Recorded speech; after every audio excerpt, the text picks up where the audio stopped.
असा तुम्हाला दिला जाईल. शशिकांतजी शिंदे. सभापती महोदय धन्यवाद. ते मगाची मुद्दा सभापती महोदय या ठिकाणी पुरवणी मागण्यामध्ये मी बोलण्यासाठी उभा आहे.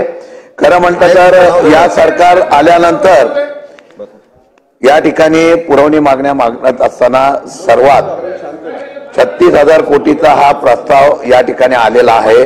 खरं म्हणतं तर या आजच्या मंत्रिमंडळाच्या विस्तारामध्ये कदाचित अजितदादांना या अर्थ खातं मिळेल अशी अपेक्षा आहे. जास्त मुख्यमंत्री उपमुख्यमंत्री सर्वांनी एकत्र येऊन उपमुख्यमंत्री म्हणून अजितदादांचा विक्रम असेल, त्याचबरोबर अर्थ खातं सांभाळणाऱ्या अजितदादांचा पण विक्रम असेल. परंतु अजितदादांकडे हे खातं येत असताना या 36,000 कोटीवर मला एवढंच म्हणावं लागेल की शिस्तीचा असलेला अर्थ खात्याचा मंत्री ज्यावेळेला आम्ही पाहतो मागच्या या सर्व अर्थ खात्यामध्ये सर्वात जास्त सप्लिमेंटरी बजेट कोणी काढलं असेल तर मागच्या 2.5 वर्षांमध्ये काढलेला आहे. सरकारच्या तिजोरीतला पैसा हा निवडणुकीच्या अगोदर हे 36,000 कोटी निवडणुकीच्या अगोदर फक्त या निवडणुकीसाठी काढले का ह्याचा सुद्धा खुलासा होणं गरजेचं आहे. सभापती महोदय मागाशी या ठिकाणी सांगितले गेल्या वेगवेगळ्या योजनेसाठी या ठिकाणी या पैसे आपण उपलब्ध करतोय.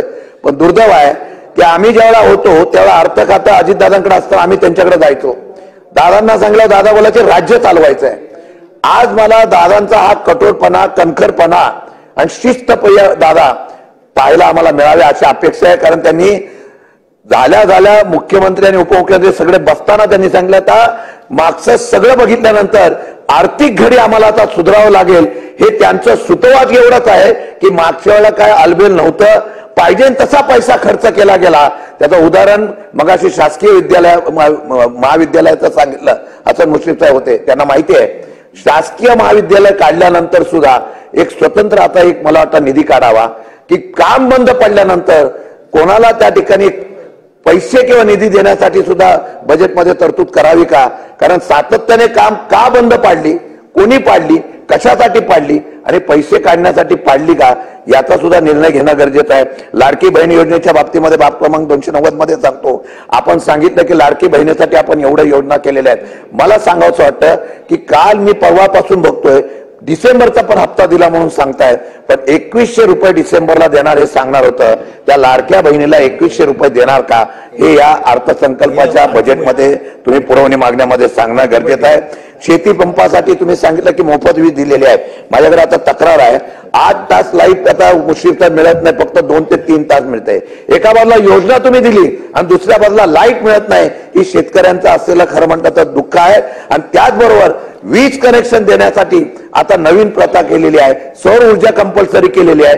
वीज कनेक्शन दिलं जात नाही आणि वीज कनेक्शन साठी जर तुम्हाला शेतकऱ्यांनी मागणी केली तर सौर ऊर्जा द्या, मग तुम्ही मोफत योजना जी लाईटची दिलेली आहे विद्युत पंपासाठी ती योजना फक्त कागदावर घेऊन पर्याय तुम्ही काढताय. मी कालही बोललो लाडकी बहीण योजनेच्या माध्यमातून आपण सांगितलं होतं, पण आता सर्वेक्षण चालू झालेलं आहे किती नावं गळणार आहेत याचा सुद्धा करत असताना योजना फक्त द्यायच्या आणि निवडणूक झाल्यानंतर या योजनेच्या माध्यमातून या असलेल्या योजनेतून लाभार्थी कमी करण्याचा किंवा पैसे वाचवण्याचा प्रयत्न आपण केलेला आहे. मी परत सांगतो बाब क्रमांक 64, 66, 96, 97 MMRD असेल, नाबार्ड असेल, रस्ते फार केले सांगितलं सगळं केलेलं आहे, पण सगळ्यात भ्रष्टाचार कुठे झाला असेल तर इथं झाला असेल. मी एकच उदाहरण सांगेन, एका वेळा एक टेंडर काढायचं होतं, टेंडर अमुकला द्या म्हणून सांगितलं गेलं, ते टेंडर दिलं नाही म्हणून शेवटी केंद्र आणि काही लोकांना हस्तक्षेप करायला लागला आणि LNTला टेंडर काढायला भरायला लावलं. नाही तर त्यामध्ये सुद्धा फार मोठ्या प्रमाणामध्ये या असलेल्या सगळ्या तरतुदीमध्ये प्रचंड प्रमाणात आमदारांना मी बोलत नाही, परंतु त्या ठिकाणी असलेल्या या वाढीव एक्सलेन्शन 20%, 10%, 5% अभावने हे पैसे कशासाठी सरकारचे काढताय तुम्ही. शासनाने हे पुरवण्या मागण्या काढलेल्या आहेत, हे लोकांचे पैसे तुम्ही फक्त या असलेल्या जास्त कामं मंजूर करायची, आवश्यक नसलेली कामं मंजूर करायची, जिथे गरज नाही 35-35 कोटी 40-40 कोटीच्या इमारती उभी करायच्या आणि जिथे गरज आहे तिथे पैसे द्यायचे नाही. फक्त कोणीतरी मागणी केली म्हणून तुम्ही पैसे द्यायचे आणि ती तरतूद करायची, हे दुर्दैवाने या ठिकाणी पाहायला मिळालेलं आहे. आणि म्हणून या सर्व गोष्टीचा बांधकाम कामगाराचा विषय आहे. खरं म्हटलं तर तो यायला पाहिजे नव्हता. बांधकाम कामगारांच्या माध्यमातून योजना केली गेली, मग त्यामध्ये त्यांना वस्तू दिल्या होत्या, लोकवेळ अशा प्रकारच्या वस्तू होत्या. नंतर त्यांना अनुदान देण्यात आलं, भांडी देण्यात आली, किट देण्यात आले. किती मोठा भ्रष्टाचार आहे. निवडणुकीच्या अगोदर पक्षाच्या कार्यालयामध्ये फॉर्म भरले गेले, पक्षाच्या कार्यालयामध्ये फॉर्म भरले गेले आणि जे लाभार्थी नव्हते अशा लोकांना या ठिकाणी देऊन सांगितलं की तुम्ही मत द्या आणि तुम्हाला आम्ही सुविधा देतोय. या सगळ्या अर्थसंकल्पामधल्या पुरवणी मागण्यामधले सगळ्यांची कामं केलेली मागची जी आहे त्याची चौकशी करा आणि त्या चौकशीमध्ये निष्पक्षपणाने चौकशी करा. त्याच्यामध्ये प्रचंड प्रमाणामध्ये तफावत पाहायला मिळेल. जास्त पैशाच्या निविदा पाहायला मिळतील. लोकांना फक्त निवडणुकीच्या अगोदर हे पैसे वाटून हे मतं मिळवण्याचा प्रयत्न केला का, म्हणून या पुरवणी मागण्या मंजूर करायच्या का, हा प्रश्न या ठिकाणी येतोय. आणि म्हणून या ठिकाणी शेतकऱ्यांचा विषय, दुधाच्या संदर्भामध्ये भाव मागितला त्यांना तो दिला गेला नाही, विद्युत उपकरणं मागितले अजून मिळाले नाहीत. तुम्ही शेतकऱ्यांचं काय सरकार म्हणून सांगता? त्यांच्या एकाही योजनेला हमीभाव दिला गेलेला नाहीये.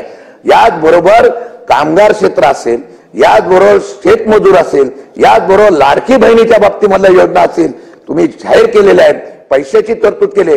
अजून केलेल्या कामाची काही लोकांना पैसे मिळाले नाहीत. प्रमाण झाली, कामं मंजूर झाली, एक खातं असं दाखवावं, वाटलं तो अहवाल सरकारने समोर ठेवावा. त्या अहवालामध्ये त्यांनी सांगावं किती पैसे देणं बाकी आहे. बांधकाम विभाग असेल, कुठलं एक खातं सांगावं की त्या खात्यामध्ये आजही मागची देणी बाकी आहेत, आजही पैसे देणे बाकी आहेत.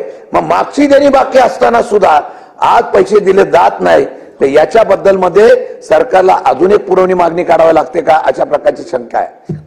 म्हणून उत्पन्नापेक्षा खर्च जास्त, ही बॅलन्स सांभाळण्याचं काम सरकारने करणं गरजेचं असेल. येत्या काळामध्ये मला बघायचंय आता सरकार कसं काम करत आहे. बहुमत 2/3 आलं, अजून खातं वाटत नाहीये. कोण खातं वाटपाबाबतीत काल तर सांगितलं होतं सभागृहात की उद्या खाते वाटप होईल आणि तशा प्रकारच्या पुरवणी मागण्यावर मंत्री उत्तर देतील. मला वाटतं अजून ते काय झालेलं दिसत नाही. शंभूराजे सुद्धा म्हणताय की मला हे खातं द्या नाही तर मी काय करत नाही, असं आम्हाला कळलंय. पण आमचं म्हणणं असं आहे की पुरवणी मागण्याच्या बाबतीमध्ये ही ज्या पुरवणी मागण्या आलेल्या प्रत्येक खात्याच्या, त्या खात्याच्या पुरवणी मागण्या या जास्त प्रमाणामध्ये खर्च झालेला आहे, त्यासाठी आणलेले आहेत. म्हणून सर्वसामान्य शेतकऱ्यांसाठी जे पैसे आवश्यक आहेत, लाडक्या बहिणीसाठी जे पैसे आवश्यक आहे ते लवकर देण्याच्या बाबतीमध्ये, विजेच्या बाबतीमध्ये निर्णय घ्यावा, शेतकऱ्यांच्या दुधाच्या बाबतीत निर्णय घ्यावा, एवढीच विनंती करतो. आणि मी मागणी केल्याप्रमाणे जिथे जिथे वाह्यात खर्च झालाय बांधकाम क्षेत्रापासून एवढीच विनंती करतो आणि थांबतो.